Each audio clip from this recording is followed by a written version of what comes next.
Buenos días, me alegro mucho de estar otra vez con vosotros. La verdad es que, aunque me habéis invitado a Suances, siempre tengo la sensación de que estoy entre los hortalecitas. Me vais a perdonar, pero veo a los hermanos de otras épocas y es como si volviésemos atrás en el tiempo.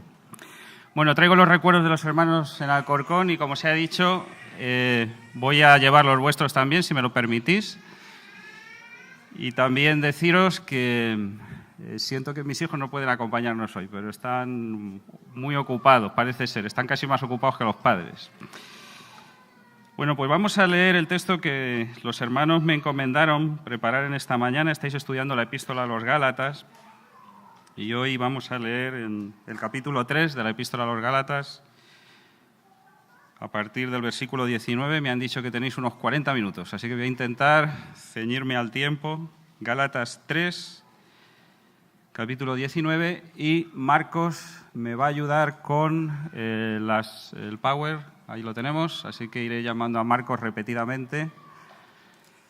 El propósito de la ley, ese es el tema que tenemos aquí, que veis en vuestras Biblias, los que tenéis la Reina Valera, ese epígrafe que hay ahí. Y vamos a leer hasta 4:7, dice así: entonces, ¿para qué sirve la ley? Fue añadida a causa de las transgresiones, hasta que viniese la simiente a quien fue hecha la promesa, y fue ordenada por medio de ángeles en mano de un mediador.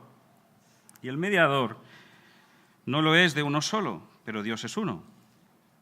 Luego, ¿la ley es contraria a las promesas de Dios? En ninguna manera, porque si la ley dada pudiera vivificar, la justicia fuera verdaderamente por la ley. Pero la Escritura lo encerró todo bajo pecado para que la promesa que es por la fe en Jesucristo fuese dada a los creyentes. Pero antes que viniese la fe estábamos confinados bajo la ley, encerrados para aquella fe que iba a ser revelada. De manera que la ley ha sido nuestro ayo para llevarnos a Cristo a fin de que fuésemos justificados por la fe. Pero venida la fe, ya no estamos bajo ayo, pues todos sois hijos de Dios por la fe en Cristo Jesús. Porque todos los que habéis sido bautizados en Cristo, de Cristo estáis revestidos. Ya no hay judío, ni griego, no hay esclavo, ni libre, no hay varón, ni mujer, porque todos vosotros sois uno en Cristo Jesús. Y si vosotros sois de Cristo, ciertamente linaje de Abraham sois y herederos, según la promesa. Pero también digo, entre tanto que el heredero es niño, en nada difiere del esclavo, aunque es señor de todo, sino que está bajo tutores y curadores hasta el tiempo señalado por el Padre. Así también nosotros, cuando éramos niños, estábamos en esclavitud bajo los rudimentos del mundo. Pero cuando vino el cumplimiento del tiempo, Dios envió a su Hijo, nacido de mujer y nacido bajo la ley, para que redimiese a los que estaban bajo la ley, a fin de que recibiésemos la adopción de hijos. Y por cuanto sois hijos, Dios envió a vuestros corazones el Espíritu de su Hijo, el cual clama: Abba, Padre. Así que ya no eres esclavo, sino hijo.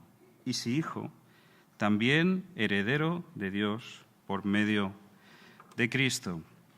Bueno, no sé si estuviésemos... Aquí somos muchos, no puedo hacer preguntas. Es la dificultad que tengo en esta mañana. Pero no sé, al haber llegado hasta aquí en la Epístola a los Gálatas, ¿qué sensación tenéis? Yo confieso que a veces leyendo, aunque es un argumento progresivo, me da la sensación de que se repiten las frases, los conceptos, y parece como si, pero no habíamos dicho esto ya antes. Toda la epístola nos está hablando básicamente, sobre todo, de la cuestión de la ley con los judaizantes que quieren que aquellos cristianos vuelvan otra vez a tener el peso de la ley bajo ellos, la justificación por la fe, y estamos en ese camino recorriendo todo, Pablo intentando explicarles de una forma resumida en una epístola en qué ha consistido todo ese proceso.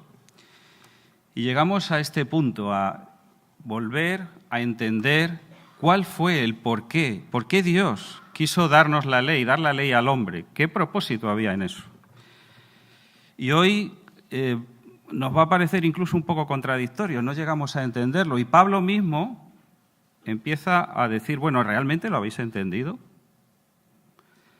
¿Realmente tenéis claro por qué fue dada la ley? ¿Creéis que eso tenía sentido? Eso es lo que vamos a considerar en esta mañana.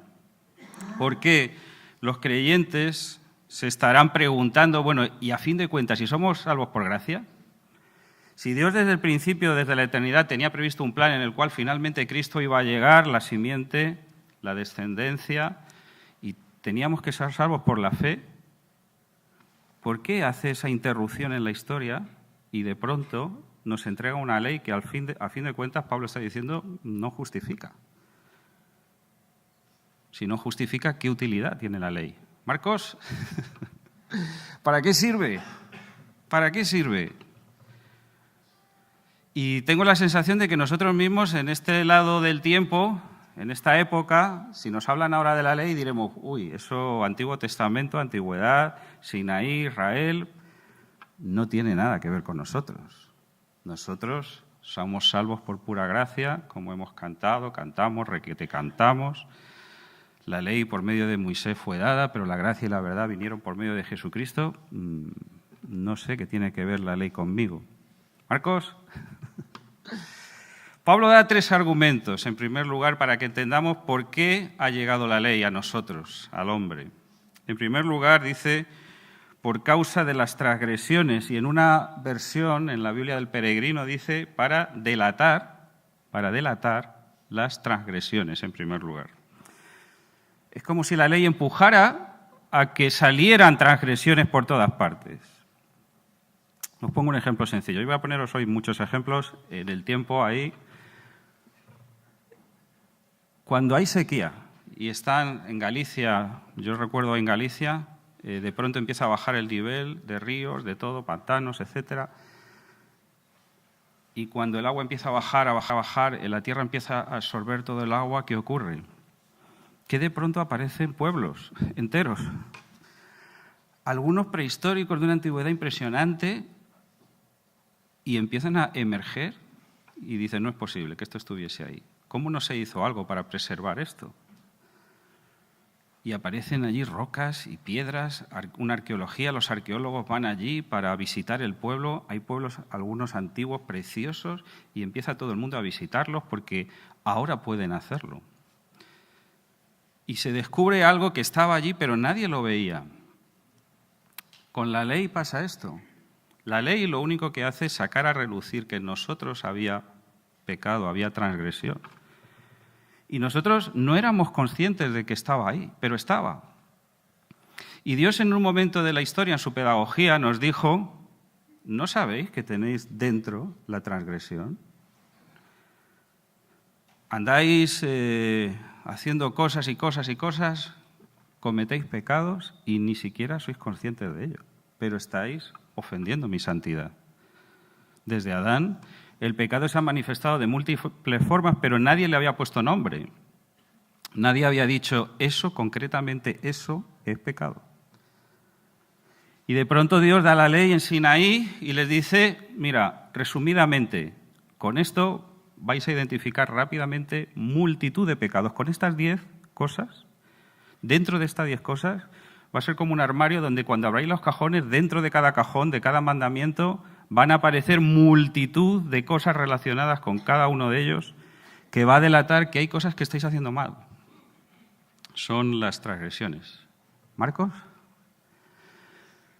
Pero nos dice que esa pedagogía, ese aprendizaje, ese detectar o ver aquello que está mal, tenía una limitación en el tiempo. Dios solo quería un curso temporal. Quería que aprendiésemos en la historia qué estaba mal, qué es pecado, cómo reconocer el pecado, cómo identificarlo, pero había un propósito en eso. Y ese propósito iba a terminar. Una vez terminado ese proceso, ese tiempo en el cual ya dijésemos, tienes razón. Hay pecado, el pecado está en nosotros. Tienes razón, Señor, tenemos que arrepentirnos de ese pecado. Pero tenemos un problema, no podemos hacerlo. Me arrepiento y mañana lo vuelvo a cometer. Identifico el pecado, creo que ya lo tengo todo hecho y he dicho, voy aprendido la lección, pero mañana vuelvo a transgredir. ¿Y ahora qué hacemos? Ese es el siguiente paso. Dios les dio formas de identificar el pecado, de pedir perdón, da sacrificios, da maneras, pero la conciencia de pecado sigue estando ahí y sigue sin marcharse. Incluso Dios les da sacrificios por aquellos pecados que ni siquiera son conscientes que los han cometido, pero ofrecen sacrificios aún por lo que no saben que han hecho, y así todo es un continuo, he transgredido, pero a veces no sé ni lo que he transgredido. Pero es temporal. Dios no quería dejarles en esa frustración de decir, hemos pecado, lo hemos hecho mal y aquí nos quedamos. No. Eso era un curso, un procedimiento temporal para identificar y llegar al siguiente paso. ¿Y cuál es el siguiente paso? Pues lo dice el texto.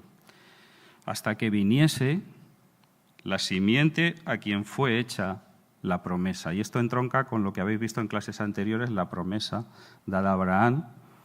Y la simiente que en Génesis 3:15, en ese protoevangelio, resumen del evangelio, de la simiente de la mujer, vendría aquel que va a herir la cabeza de Satanás, ¿verdad? Hay una simiente, hay una descendencia en la promesa dada a Abraham y finalmente hay un fin del curso en el cual hay solución para la transgresión.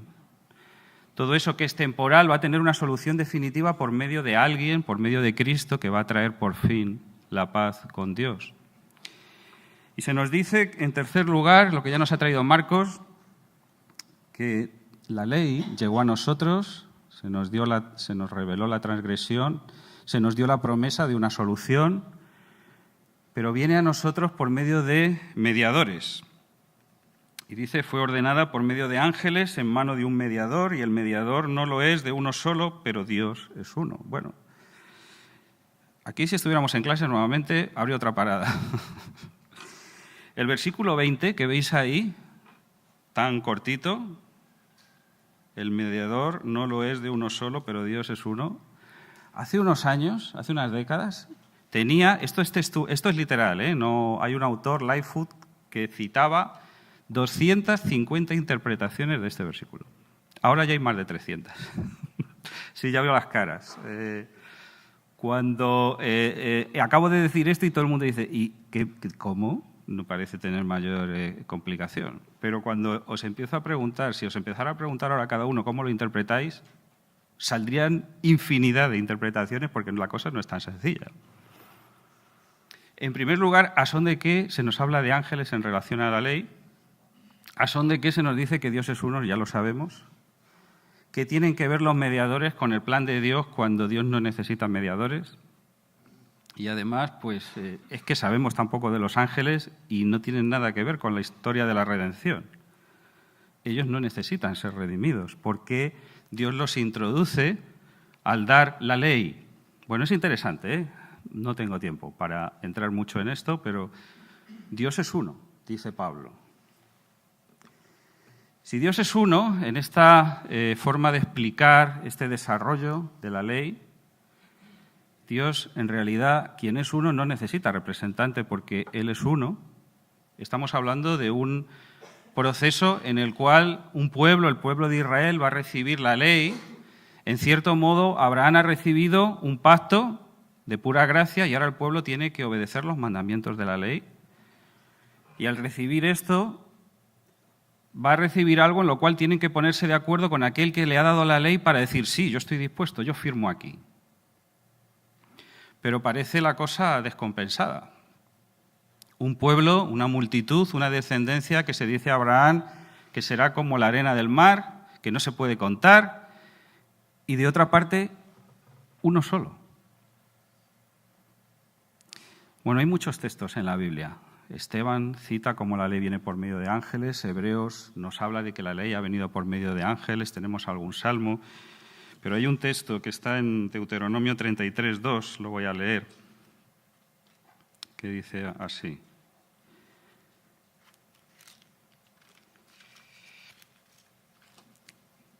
Yahvé vino de Sinaí, de Seir les esclareció, resplandeció desde el monte de Parán y vino de entre 10 millares de santos con la ley de fuego a su mano derecha.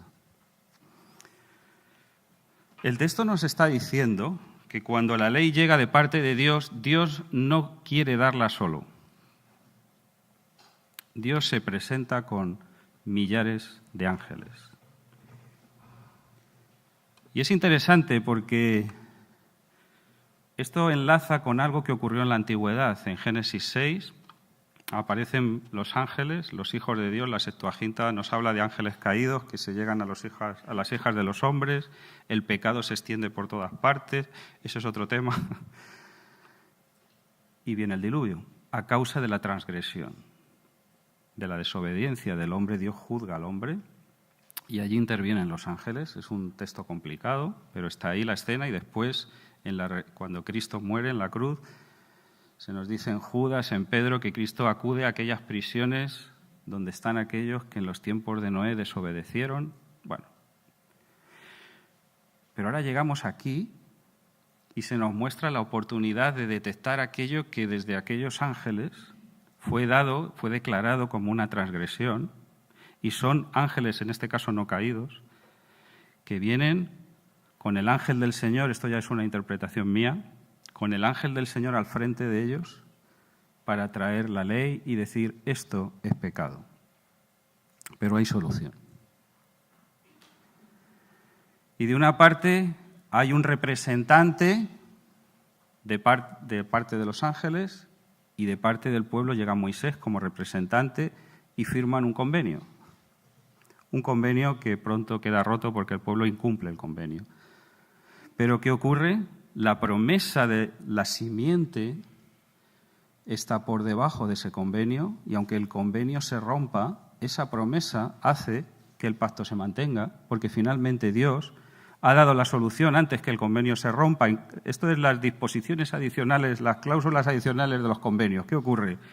Disposición 19. En caso de que se aplicará. Así es. En caso de que el pueblo incumpliera, Dios está diciendo, tranquilos, estaba previsto, Cristo va a cumplir con la justicia de Dios. Seréis justificados porque todo estaba previsto. Ahora, Pablo es reiterativo, es un buen maestro. Los maestros que suelen hacer repetir las mismas cosas hasta estar totalmente convencido de que el alumno lo ha entendido. ¿Y qué hace a continuación? Marcos vuelve a repetir otra vez lo mismo. Versículo 21, entonces la ley es contraria a las promesas de Dios, pero bueno, ¿no habíamos hablado de esto antes? Sí, pero lo tenemos claro. Entran en combate, como nuestra vieja naturaleza y la nueva naturaleza, y es imposible. Dice, en ninguna manera. En ninguna manera. Ah, no. Pero no teníamos un problema con la ley, con la transgresión, con el pecado. Entonces, ¿no hay problema? Si la ley dada pudiera vivificar, la justicia fuera verdaderamente por la ley, dice. La Escritura lo encerró todo bajo pecado para que la promesa que es dada por la fe en Jesucristo fuese dada a los creyentes. La cuestión es, ¿al final la ley es un obstáculo para los planes de Dios? No. La ley en sí misma lo único que hacía era, esta es la información. Esto está mal, esto está mal, esto está bien, esto está mal, esto está bien, esta es la información. En cierto modo, la ley es aséptica, pero la ley en sí misma como tal no produce vida, no tiene la capacidad de regenerar ni de cambiar absolutamente nada. Esto es lo que dice Pablo. Simplemente es a título informativo, pero no hay problema con la ley. La ley no supone nada malo, ni es nada complicado si nosotros queremos obedecer lo que Dios dice. ¿Marcos? Ahora, ¿qué es lo que hace? ¿Qué trae la ley en nosotros? Pues básicamente hace brillar la solución al incumplimiento de la ley. Volvemos otra vez al mismo concepto. Al haber una ley que nos dice, lo hemos hecho mal, la solución a eso hace que todo cambie y que esa solución esté por encima de todo, porque decimos, hombre, hay que mirar a la solución que Dios nos ha dado por medio de Cristo, a esa promesa, para no estar bajo el peso de la ley. Y Pablo es mucho más gráfico, Marcos. Pablo dice que nosotros En nuestra situación natural estamos auténticamente encarcelados, bajo el peso de la ley. La ley pasa a ser nuestro guardián, el amo del calabozo, que está con nosotros diciendo, tengo un prisionero que ha incumplido la ley, y aquí se queda.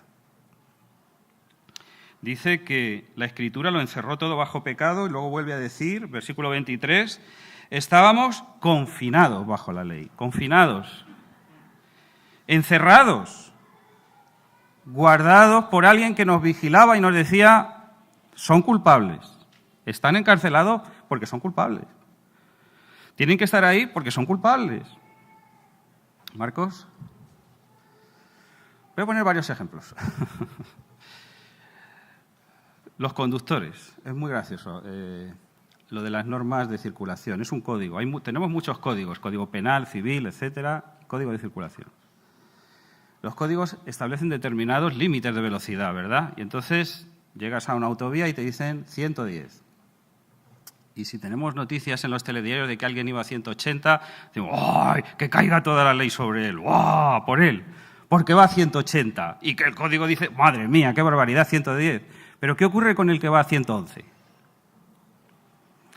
Pues resulta que el que infringe en 1 kilómetro también es culpable. Pero eso a nosotros no nos suena de culpabilidad. ¿Qué hacen los conductores? Dicen, un momento, la sanción, hay un margen, suele ser de unos 10 kilómetros por hora. Entonces, aunque vayamos a 120, siempre que nos suponemos la 120, que es donde te meten la sanción, podemos quebrantar la ley. Y la ley pasa a ser como algo que si se quebranta en realidad está bien. Esa es nuestra mentalidad, la mentalidad humana. Decimos, mientras que no nos caiga el palo, mientras que no nos llegue a casa la multa esa terrible que nos enciende a todos las bombillas y nos asusta, puedo mantenerme en ese margen de quebrantamiento, digamos. Pero hermanos, es que el que va a 180 y el que va a 101, aunque la sanción sea diferente, también es culpable. Todos somos culpables. Esto es lo que nos quiere transmitir la ley. No podemos tener una conciencia tranquila diciendo, hombre, como uno iba a 180 y yo a 111, aunque yo lo haya creado, eso no es nada. Dios no me va a decir, hombre, por uno. La Escritura declara, no hay justo ni a un uno, no hay nadie que pueda ser justificado. Todos hemos, por lo tanto, todos que merecemos el calabozo. ¿Sí? ¿Marcos? Hay un texto que os voy a traer que cambia todo lo que estamos diciendo, lo pone patas arriba. Está en el Evangelio de Lucas, tiene que ver con capítulo 18, aquella visita del joven rico a Jesús. Lo vamos a leer, solo unos versículos. Fijaos lo que ocurre. Antes, Lucas está trayendo estos textos de forma intencionada, ordenándolos, colocándolos en las Escrituras para que vayamos entendiendo también el argumento que estamos viendo en Gálatas. Ha traído la parábola del fariseo y el publicano. Sabéis que hay uno que se presenta allí y dice, el fariseo, yo no quebranto las normas, y menos mal que Dios tiene gente como yo que no quebranta las normas, pero ahí tiene un pobre desgraciado que el hombre no hace más que quebrantar las normas. Menos mal que Dios me tiene a mí. Y el resumen es, os digo que este descendió a su casa, 18:14, Lucas, justificado antes que el otro, porque cualquiera que se enaltece será humillado y el que se humilla será enaltecido. Hay uno que dice, no, yo he quebrantado la ley, necesito ayuda. Esto es lo que Dios quiere. Dios no quiere que digamos, hemos quebrantado la ley, pero, hombre, me cuesta reconocerlo. Yo al final me he ganado el derecho a salir de la cárcel. Dios dice, no, hombre, si no puedes. Solo tienes que reconocerlo y venir a mí y humillarte y hay solución.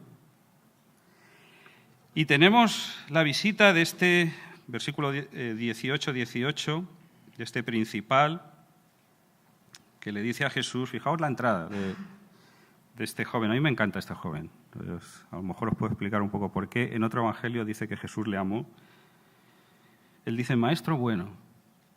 Él ha llegado a la conclusión, después de vivir una vida en la cual ha intentado actuar conforme a las demandas de Dios, que Jesús cumple con el parámetro de lo que Dios puede querer. Y entonces él, con toda su buena voluntad, se acerca a Jesús porque quiere contrastar su vida con la de Jesús, que para él es el paradigma de lo que Dios puede querer. Y esto es maravilloso. Entonces este hombre se acerca a Jesús y le dice, maestro bueno, y no creo que lo dijera por cumplir. ¿Qué haré para heredar la vida eterna? Vaya pregunta más extraordinaria. Pero claro, este joven rico llega con su bagaje de cosas, como estamos viendo en Gálatas, y fijaos la respuesta de Jesús. ¿Por qué me consideras a mí bueno? Ninguno hay bueno, solo Dios. Jesús entra por aquí. Primero dice, todos, sois pecadores. Solo Dios. Esta es la entrada de Jesús. Tengamos esto claro. Solo Dios es bueno. Y entonces pasamos a la siguiente cuestión.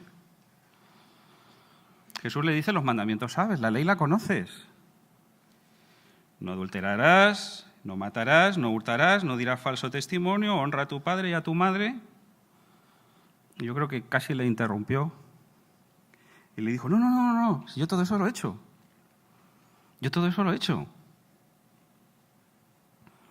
De alguna forma quiere que Jesús le ponga el sello de certificación, de aprobación del máster. Esto de los másteres ya es que estamos... Pero bueno, que le ponga ahí el catapún y diga, este sí. Y Jesús le vale para eso. En todo lo que ha visto, en todo lo que ha conocido, en todas las personas que... Dice, Jesús me vale para el sello. Me vale. ¿Me lo das? Jesús oye esto y le dije, bueno, solo una cosita. Nada más, una cosita. Haz una cosa más. Un momento. ¿Nos estamos perdiendo algo? Ahora los ancianos ya no me invitan más a predicar aquí. Entonces, ¿quiere decir Jesús que si cumple una cosita más de la ley, entonces puede ser justificado por la ley? Es lo que aparentemente está diciendo Jesús. Y fijaos lo que le pide. Vende todo lo que tienes, dalo a los pobres, y tendrás tesoro en el cielo, y ven y sígueme. Un momento. Hemos estado viendo Gálatas, o Pablo, no sé, aquí, ¿qué está pasando? Está diciendo, primero, algo que no dice en ningún sitio de la ley, dice, nos pide que vendamos todo lo que tengamos y lo vendamos, lo demos a los pobres. ¿Esto dice la ley? La ley dice que ahora al salir de aquí vaciemos nuestras cuentas bancarias y lo demos al primero que llegue por ahí y somos salvos y tenemos la vida eterna. Pero además la cosa es más profunda. Entonces,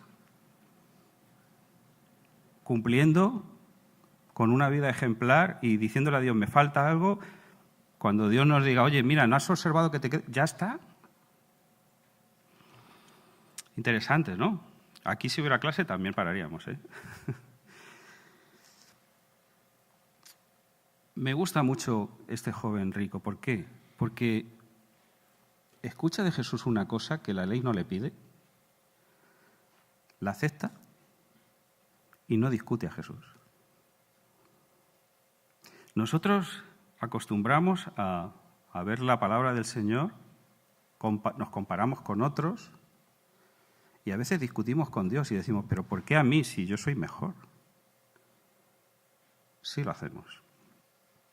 O yo soy diferente a vosotros, o sí lo hacemos. Pero aquel joven no lo hace. No le dice a Jesús, oye, que no tienes razón. ¿Qué le está diciendo Jesús? Mira, ¿hay una cosa que me puedes negar a mí?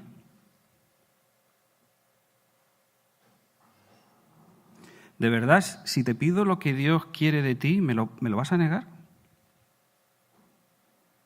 Esta es la cuestión. ¿Dónde está tu corazón? ¿Dónde está tu adoración?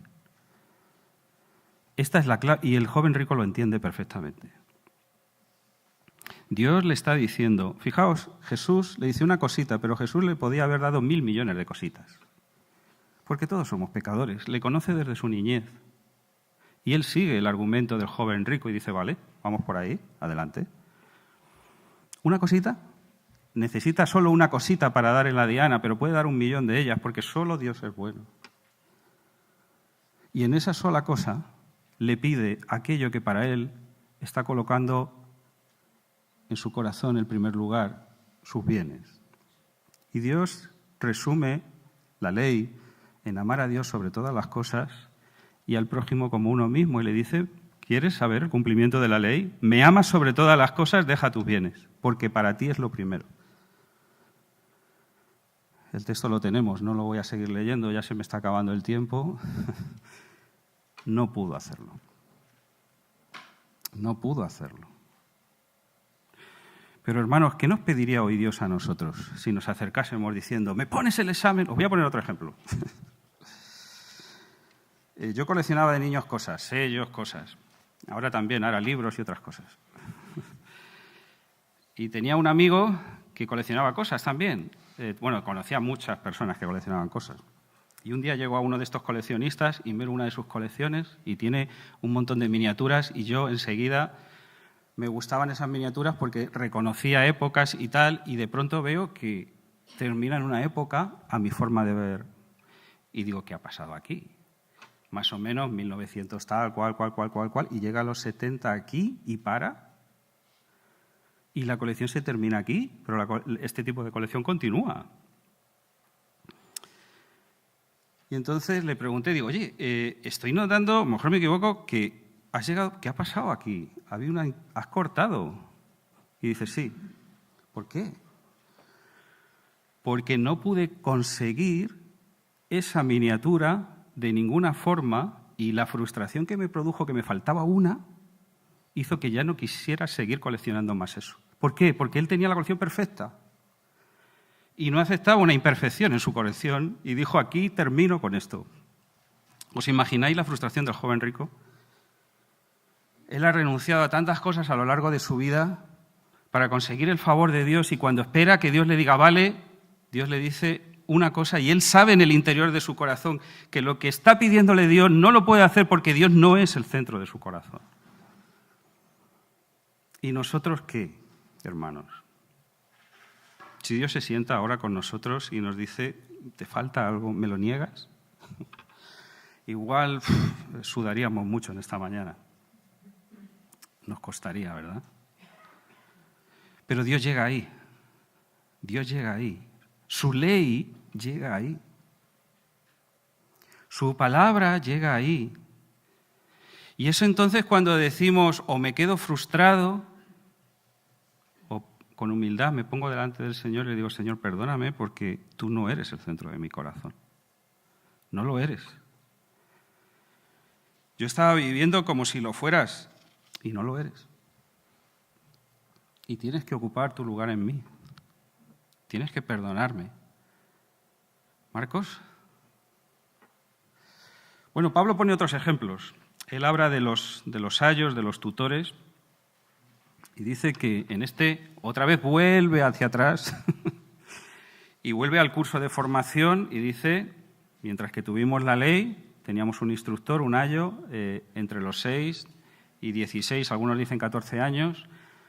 Los romanos tenían incluso esclavos que cuidaban de sus hijos, les acompañaban, cargaban con la mochila de los chicos al colegio, les hacían la comida en ocasiones, pero tenían una vara para castigarles si no obedecían bien, repasaban lo que recibían de algún maestro de la escuela de aquella época en casa.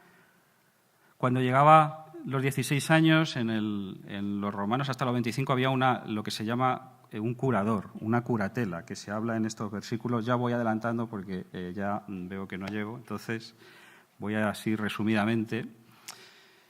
En el derecho, yo recuerdo hace años estudié Derecho Privado Romano, ya probé aquello y tremendo, era un mamotreto impresionante y estaba la tutela y la curatela y estaba todo recogido, los romanos, cómo tenían todos estos conceptos muy claros. Y entonces hemos tenido tutor por medio de la ley, por eso hemos recibido la ley, porque la ley es muy buena para enseñarnos el carácter de Dios, su carácter santo, quién es Él, su forma de actuar, lo que Él quiere de nosotros, su voluntad, y para enseñarnos que incumplimos la ley. Y Pablo dice, hemos tenido tutor, hemos tenido enseñador, pero venida la fe, versículo 25, ya no estamos bajo tutor, hemos crecido. Nosotros hemos crecido, el plan de Dios ha crecido y todo ha crecido. ¿Marcos? ¿Y qué somos? hijos por la fe. Esto es tremendo, ¿no? Y luego pone el ejemplo de aquel que merece o tiene una herencia, pero al final es como un esclavo porque no puede decidir nada, ¿no? Aquel que no puede disfrutar de la herencia porque no tiene la edad todavía. Y entonces, aunque tenga todo eso, no puede disfrutarlo. Y Pablo, de una forma o de otra, nos está diciendo, hemos vivido una época de no disfrute, de no gozarnos, porque estábamos encarcelados, estábamos oprimidos, estábamos esclavizados, incumplíamos, nuestra conciencia nos culpabilizaba, sabíamos que no podíamos, pero Dios nos ha adoptado. Somos sus hijos. Ya no necesitamos a nadie que nos diga, oye, esto está mal, esto está mal, esto está... Además, ahora hemos recibido, Marcos, el Espíritu de Dios y somos linaje de Abraham. Vamos a poner otro ejemplo. ¿Recordáis lo que ocurre con Abraham? El texto nos está diciendo una y otra vez, versículo 29, ciertamente linaje de Abraham sois y herederos según la promesa. En la historia de Abraham, la Biblia nos enseña que él quebranta la ley en ocasiones. Comete pecados, hay varios, busca soluciones humanas que Dios no quería, etc. Pero Dios se presenta delante de él y le pide que madure, que ande delante de él, sea perfecto. Y un día le pide que sacrifique a su hijo Isaac. Fijaos que en Génesis 14, ya no podemos leerlo, tiene un encuentro con Melquisedec. ¿Recordáis? Con aquel sacerdote, del linaje de ese sacerdocio viene Cristo. Él ha recuperado a su sobrino Lot y los reyes a los que ha ganado le dicen, toma para ti toda la riqueza. Y Abraham dice, no tomaré nada de vosotros que no lo necesito. Solo busca a las personas. Y llegado este tiempo, Dios le pide que ofrezca a su hijo. ¿Y qué hace Abraham? Pues sabemos que por la fe él creyó que Dios iba a resucitar a su hijo de entre los muertos porque era el hijo de la promesa. No se lo niega. No se lo niega. Oye, pero si el cumplimiento de la ley conforme al joven rico, me voy a cargar uno de estos, era vender todos los bienes. No. ¿Por qué a Abraham se le pide su hijo? ¿No habéis pensado? Porque si Dios le hubiese pedido a Abraham todos sus bienes, Abraham se los hubiese dado instantáneamente, sin importarle nada, como vemos con el encuentro con Melquisedec. No le hubiese importado. ¿Quieres mis bienes? Aquí los tienes. Pero mi hijo... Dios estaba pidiéndole aquello que podía ocupar el centro de su corazón. Llevaban cuánto esperando a ese hijo. No podían tener más hijos. Era el anhelo, el sueño suyo durante décadas hasta que por fin llega Isaac, ríen con él, disfrutan de él, saben que la promesa de Dios, de su descendencia, está vinculada a ese hijo y Dios se lo pide. Y Abraham dice, sí, te lo doy. Es de lo que estamos hablando en esta mañana, hermanos. De esto estamos hablando. Dios se sienta con nosotros y dice, ¿me amas? ¿Sí me amas? ¿Me darás lo que yo quiera? Y a cada uno nos hablará de forma diferente, pero buscará el centro de nuestro corazón, hermanos. ¿Por qué? Porque ahora somos sus hijos. Y Dios nos hará exámenes cada cierto tiempo y nos dirá, ¿esa fe probada está funcionando? ¿O has empezado a sustituirme por otras cosas? Dice que cuando éramos niños, en el 4.3, estábamos con el ABC, con la escritura esta Palau, yo en mi época era la Palau, ¿no? La cartilla, que estabas ahí buscando un molde, un modelo, para reproducir esas letras y aprender a escribir, ¿verdad? Nosotros estábamos en ese proceso, pero cuando vino Cristo, un día como el bebé, cuando empieza... Papa. Abba, Padre, querido Padre. Ese es el balbuceo del niño que dice aquí. Y empezamos a tener una relación con nuestro Padre, con nuestra Madre, Y esa relación va creciendo y dependemos de nuestros padres. Y es una relación fraternal de gracia. Dios nos hace nacer a una nueva realidad, a una nueva vida, porque Él dio una promesa, esa promesa se ha cumplido, por medio de Cristo y por la fe en Él hemos recibido su Espíritu, clamamos a Dios y Dios nos da esa vida que la ley no puede producir porque hemos leído que la ley no vivifica. Marcos, ya no sé, sí, esta ya la pasamos. Siguiente. ¿Reconocéis eso? Es un sello, un sello. ¿Visteis la película de Ben-Hur, verdad? 11 Oscar, bueno, ahora ya los jóvenes no saben. Han visto dibujos adaptados y cosas de este tipo porque dura mucho esa película. Un sello, un sello. La película de Ben-Hur, Mesala recibe la buena nueva de que le va a visitar el hijo de Quinto Arrio. Y entonces dice, Quinto Arrio, pero si Quinto Arrio no tenía hijos. Sí, tiene un hijo que viene a verte. Y cuando llega el hijo resulta que es Judá Ben-Hur. Y Judá Ben-Hur le conoce y dice, no, este no es hijo de Quinto Arrio. Y se enfada y entonces Judá Ben-Hur dice, un momento, una tablilla. No discute. ¿Y qué hace Judá Ben-Hur? Pone su sello y solo le dice una cosa, ¿reconoces esto? ¿Recordáis? ¿Reconoces esto? Quinto Arrio le ha adoptado porque le ha salvado la vida y ahora lleva el sello como hijo adoptivo y nadie le puede discutir su adopción. Y nadie puede decirle nada. Tiene todos los derechos por la adopción. No tiene que discutir con nadie nada. ¿Por qué? Porque lleva el sello. ¿Qué nos dice la Escritura? Que hemos sido sellados, Efesios 1. Tenemos las arras del Espíritu. Hemos sido sellados por Él. Somos propiedad del Espíritu. Hemos sido adoptados, tenemos todos los derechos. Os dio potestad de ser hechos hijos de Dios. Ya no somos esclavos. Dicen 4:7, ya no eres esclavo. Por lo tanto, no podemos comportarnos como esclavos. No podemos vivir como si tuviéramos ahí la ley para cumplirla, como si ese fuese el sumum del éxito total para Dios, porque nunca lo ha sido. La ley es una oportunidad de entender lo que Dios es, pero ahí se queda. Ahora, tenemos que mirar a Dios y decir, Señor, tú me has salvado. Vamos a terminar con una promesa. Empezamos con una promesa y terminamos con esta promesa en 1 de Pedro 1. Dice así. (1:3) Bendito. Bendito. Nosotros no Él. El Dios y Padre de nuestro Señor Jesucristo, que según su grande misericordia, nada más, nos hizo renacer para una esperanza viva, no lo que produce la ley. Esta es una esperanza viva, auténtica. Aquí sí hay vida. ¿Por qué? Por la cruz y la resurrección de Jesucristo de los muertos. ¿Para qué? Para una herencia.